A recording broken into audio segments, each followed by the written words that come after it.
Hello, and welcome to another edition of Talking with and About Sports. And this edition is going to be about sports psychology. This particular week, we're talking about an issue of how to, well, I guess it's not really an issue. It's a topic that's very important for coaches and for communication and motivation. The biggest question for this edition that I'm trying to cover is how to properly communicate with athletes to build healthy motivation. It's a pretty big, kind of broad, big thing that we're trying to talk about, how to communicate with our athletes and then how to properly motivate them. Those are two extremely important things to me and have been important things to me growing up as an athlete, whether positively or negatively. I'll talk a little more about it. Communication is extremely important. Being a coach, you have to really convey your messages to your athletes and your players in a very positive and respectful manner, and in turn that will help, and hopefully you can positively motivate them through your communication skills and motivating them in the correct way. My first kind of question as a sub question is, what motivates athletes to participate? There's been plenty of studies done. I took one specifically from our PowerPoint that you gave us on motivation. That the biggest thing that motivates athletes is to have fun. Whether that's in youth sports, I understand once you're getting into a professional level that it becomes your job and your career, but honestly I think that their biggest basis should be that they're enjoying it, because if they're enjoying it, why did they choose that to be a career? I understand you can be good at things and you can be good at your job, but you may not like it. But is that really, we only have one life here. What's the point of doing that? The point really is to have fun. The second was to stay in shape. That's a good motivator for athletes and for any individual, is to stay in shape. Another big important one was for excitement and challenge of competition. They enjoy competing. That's another big reason why what motivates athletes is to compete. Being a part of a team with your peers, with your friends, that motivates athletes. And last, what motivates athletes last really is winning. I know that seems skewed and that's very weird to think about, but what really truly and deeply motivates you is not to win, it's to compete and enjoy yourself. On to the next little sub question is, why do coaches communicate with athletes as winning is everything? This winning is everything. Win or we didn't complete or do what we wanted to do. Why are these coaches pushing this message of win or go home, win, we didn't succeed, things like that? Having that negative tone of winning is absolutely everything. If we don't win, we didn't accomplish our goal. All reality athlete involvement, skill development, enjoyment of participating are huge reasons why and what coaches should focus on. I mean, unless we're in the NBA Finals or in the Super Bowl and losing is going to cost you millions of dollars, or I mean, even an NCAA coach, Division I, and you're in the last game of the season in the championship and you lose and it's going to cost you a lot of money, then maybe winning can move up the list, but that still doesn't mean that you can put that negative and put that pressure on those athletes, because they're already going to put pressure on themselves. They're going to put that pressure and put that want to win already so high that if you're negatively forcing it on them, it's only going to hurt them and hinder their performance. Why do coaches have the need or want to scream and yell at players? This in a nutshell is probably one of my biggest things and my biggest pet peeves of a coach. I really cannot stand a coach who just yells and screams and just puts down players and is negative or personally attacks a player yelling. I can't handle it. I had an AAU coach personally growing up that just was so negative and yelled so much that it was almost as you thought that he was putting on a show for parents out there to watch him, and we're not there.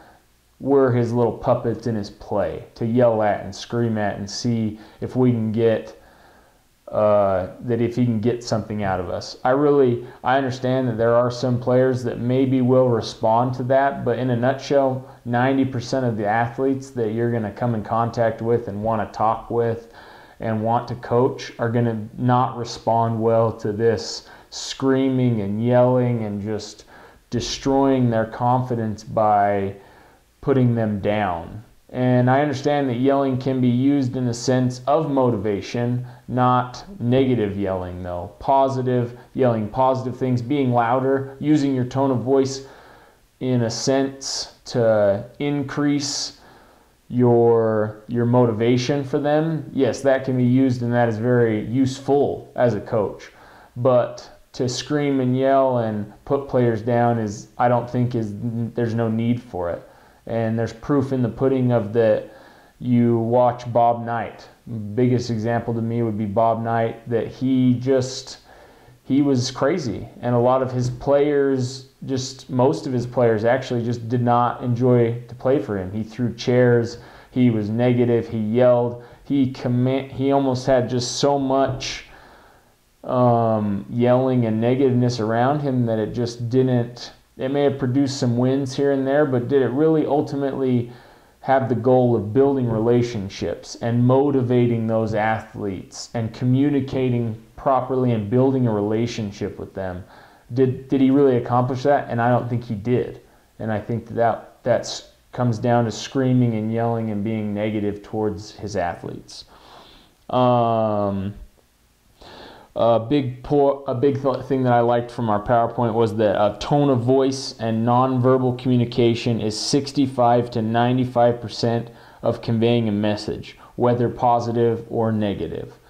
And I mean, you don't have to scream and yell to convey your message to your athletes. Your body language and your tone of voice can just change so much slightly and just show your athletes what you're really trying to get to them. And you may be disappointed in them, but that doesn't mean that you need to put them down more, because 90% of the time they already know that they made a mistake.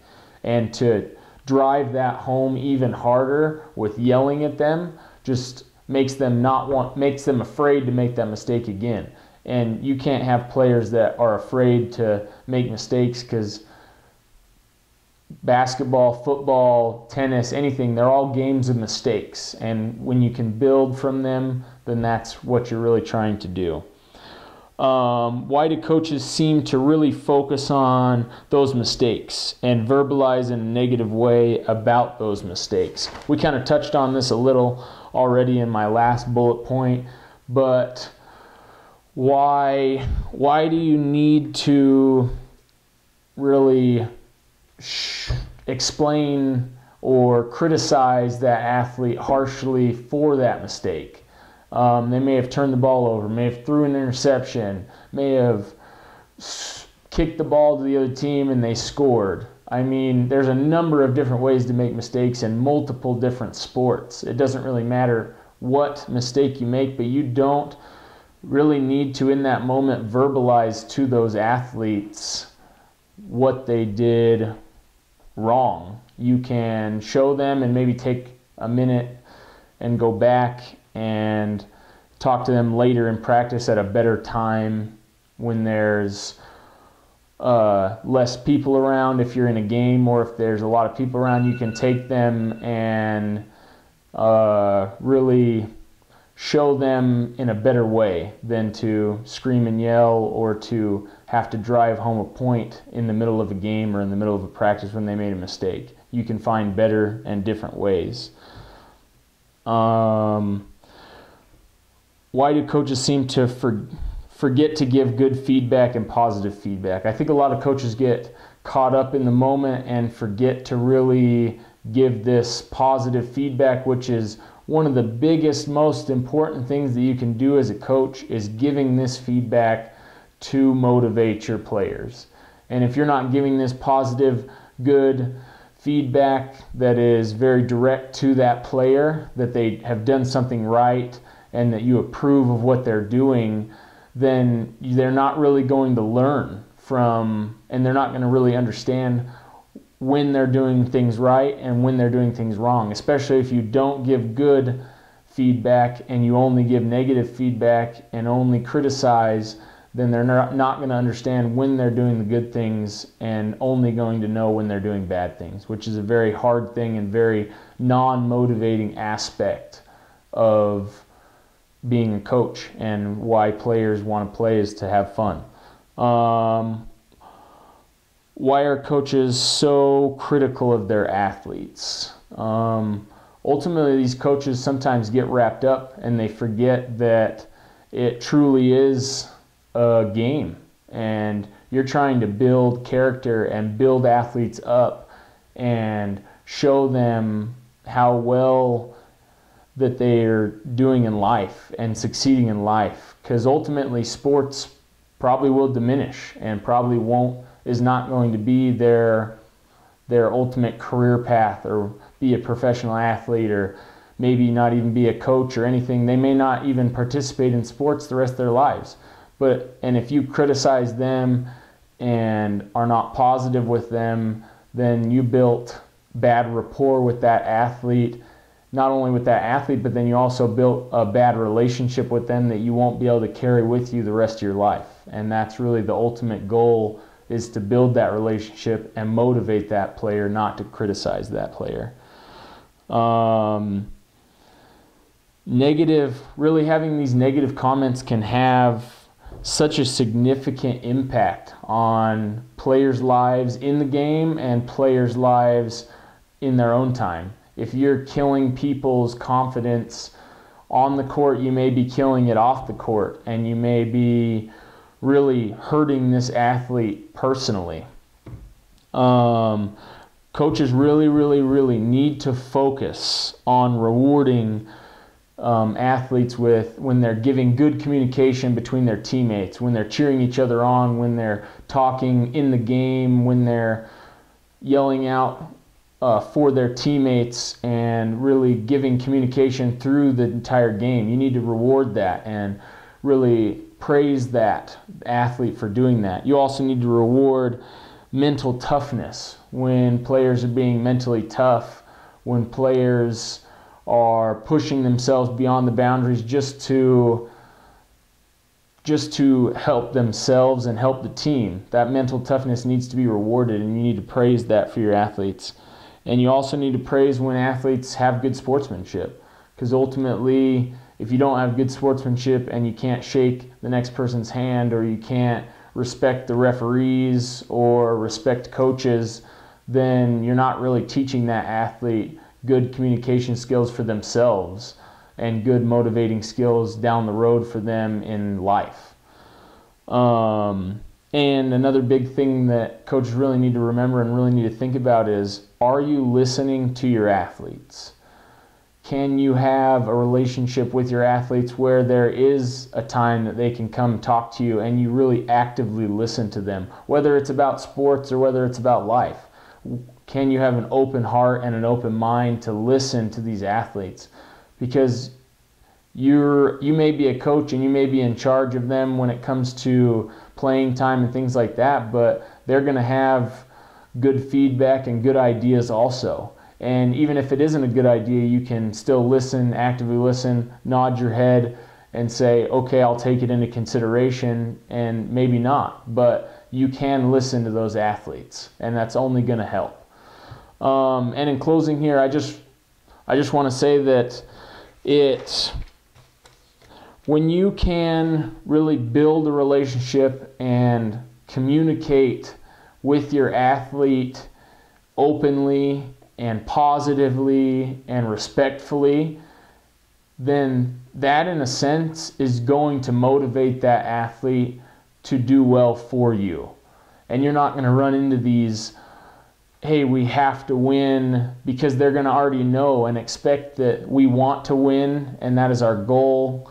And you don't have to push and push and push this athlete to the point where they're going to break and not want to play this sport with you anyway.